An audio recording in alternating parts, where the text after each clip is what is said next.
What is up, YouTube? This is DBZ49 coming at you with my updated Dinomist deck profile for this post-ban list.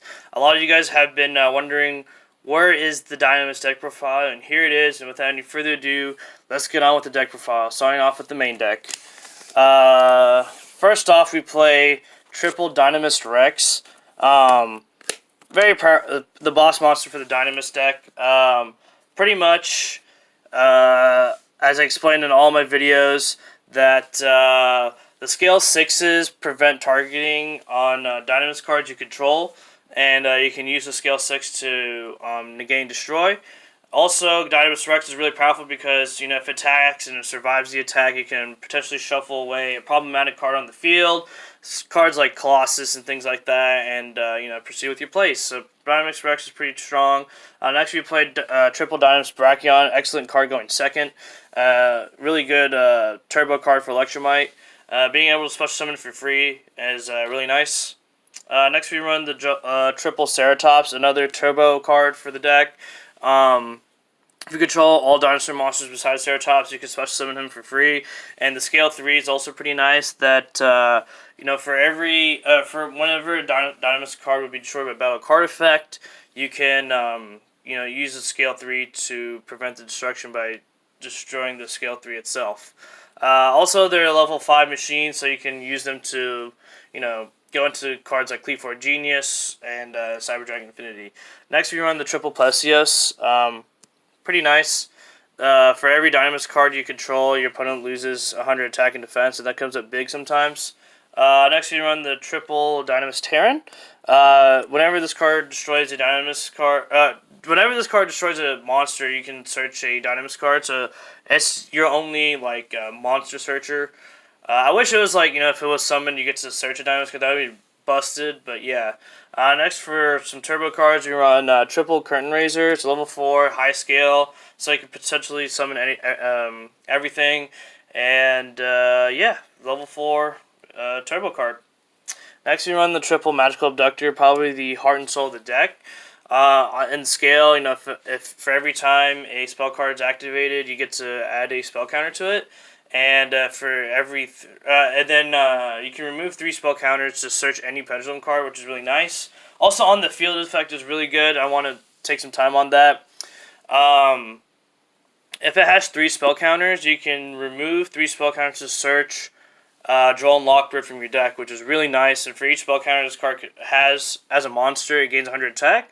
So that's pretty cool. And so you summon it off of Servant, and Servant, once it has 3 counters, you can special summon Abductor or Master Endymion if you want to have more negates. Or if you want to have Electromite fodder, you can use her for that. But pretty much you want to have 3 counters on her, use her effect, summon Abductor. They'll both have 1 counters. And if you have it summon Electromite, that's potentially adding 2 more spell counters to Magical Abductor. And once she has 3 counters, you can remove 3 counters to search a Droll and Lockbird. And since you run a lot of level 5 monsters, you can potentially summon Artifact Durandal and do the Trickstar Reincarnation play, which is really nice. And round off for the last of the Pendulum monsters, run the 1 Master Endymion. Primarily for the high scale, if you don't have it, you can search it off with the spell card. And if you want to summon it off for Servant, you can, and having it, being a spell trap negate. And it's a high scale, so you can potentially summon everything off of it. So yeah. And lastly, we run the triple Droll and Lockbird for the Trickstar Reincarnation play using a Durandal and this card itself. And that is it for the monsters. Now moving on to the spell cards. We run Dinomist Charge. Cards broken. Pretty much on activation, you can search a Dinomist card and search whatever you need. Whether if you need a Ceratops to go into Electromite or what have you. And then when a Dinomist card is sent to the extra deck, you get to recur it back. And so, you can, keep recycling resources and search whatever you need. It's a very powerful card. Next, we run the Triple Mastery. Very, very, very nice card. Being able to put multiple spell counters on your, cards like Magical Abductor or Servant on field is really nice. And then helping resolve the effects, searching whatever scale you need in the situation to, potentially summon Electromite or, having your scales It's a pendulum summon. So yeah, next you run the triple desires. Since you run 3 rows of everything, you don't really care what you banish. The card says draw 2. Pretty much a pot of greed for the deck. And finally, we run the triple Dinomist Howling. Very, very powerful card. Pretty much on activation, you can place Dinomist cards from your deck as scales. And, if you don't have your scales up. And during either player's turn, you contribute a Dinomist card to bounce any card on your opponent's side of the field. So it's really strong, especially if you have multiple Dinomist cards on the field and your opponent sets a card pass, and then you can be like end phase, Dinomist Howling, tribute a Dinomist card, bounce the face down card so they can't even use it during your turn. So that's really nice.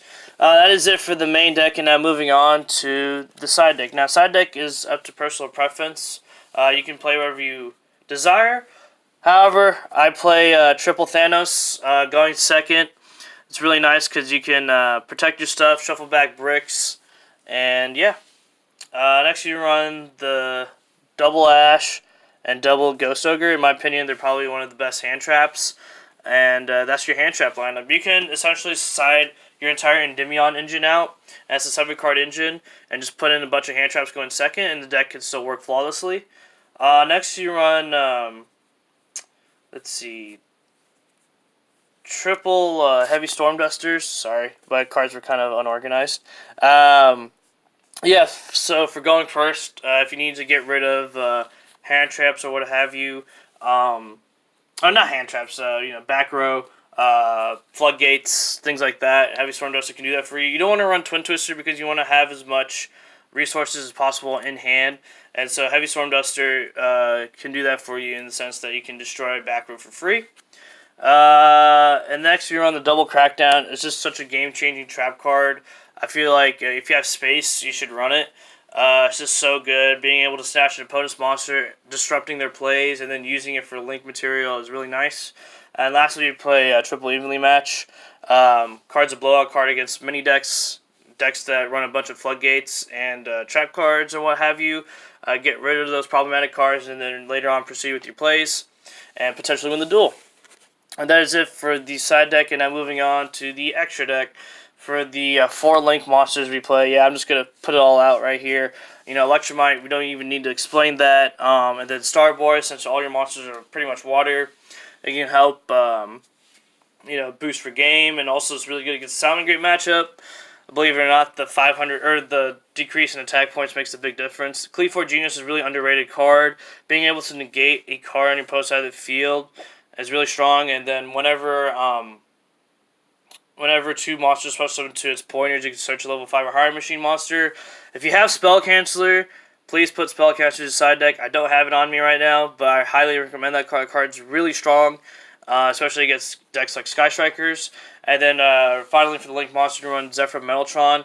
If you have a Boral Sword Dragon, I recommend playing that just because it's just really strong and helps to go for OTKs. I don't have one on me currently, but if I were to put it in, I would take out a Ragna Zero, which I'll show later on in the video. Next we run the double Cyber Dragon Infinity package, and then the double Nova to combo off with that. It's the best, in my opinion, the best negate card in the game, and being able to suck up an attack position monster your opponent controls.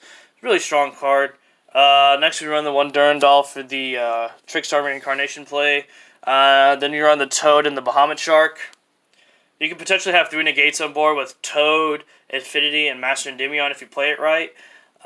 Next you run the 1 Tornado Dragon for the back row destruction. And then the 1 Boral Sword if you have it, but if you don't, budget option is Ragnar Zero.